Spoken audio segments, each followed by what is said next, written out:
A YOUTUBR has shared haunting video from his time on board the Titan during a trip that was canceled due to a series of malfunction, just days before the same vessel imploded.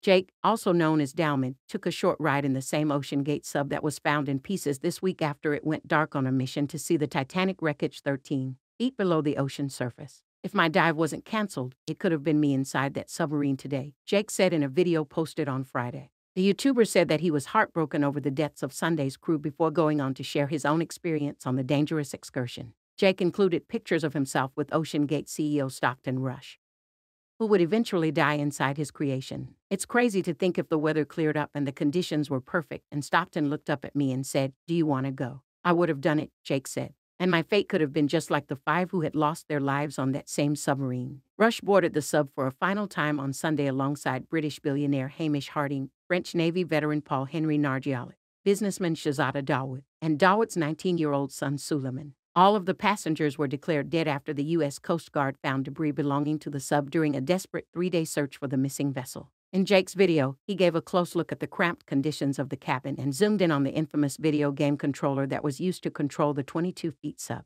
Issues on board. The vessel went through a series of now disturbing trials as Jake and the team prepared to head down to the Titanic wreckage. In the video, an employee explained that the sub does an engineering dive when they get out to sea to check for any malfunction.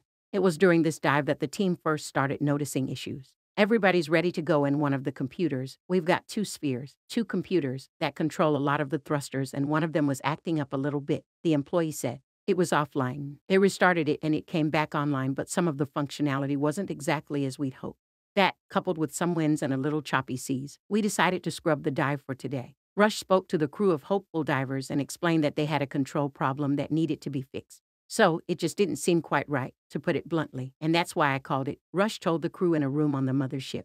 But mostly because we've got to find out what this control problem is. That's sort of important controlling the sub, it's up there with life support.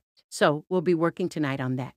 He explained that there could have been a wiring problem that hindered the sub controls from communicating with the motors. These things can be reusable now for 3 years. They've been pretty durable, but you never know, Rush said. After a few days of bad weather, engineers felt that the controls were in good enough condition to do a 3-feet test dive with the passengers. On the dive, Jake recorded the sub being submerged in the water while attached to a platform with divers around to assist with the plunge. The crew of passengers murmured and laughed while the cramped ship nose dived into the ocean. However, it wasn't long before Rush began to lose communication with the mothership and said that fog was rolling in, which made diving conditions too dangerous. That meant Jake was not able to go on the 13-feet trip down to the Titanic and only experienced the test dive.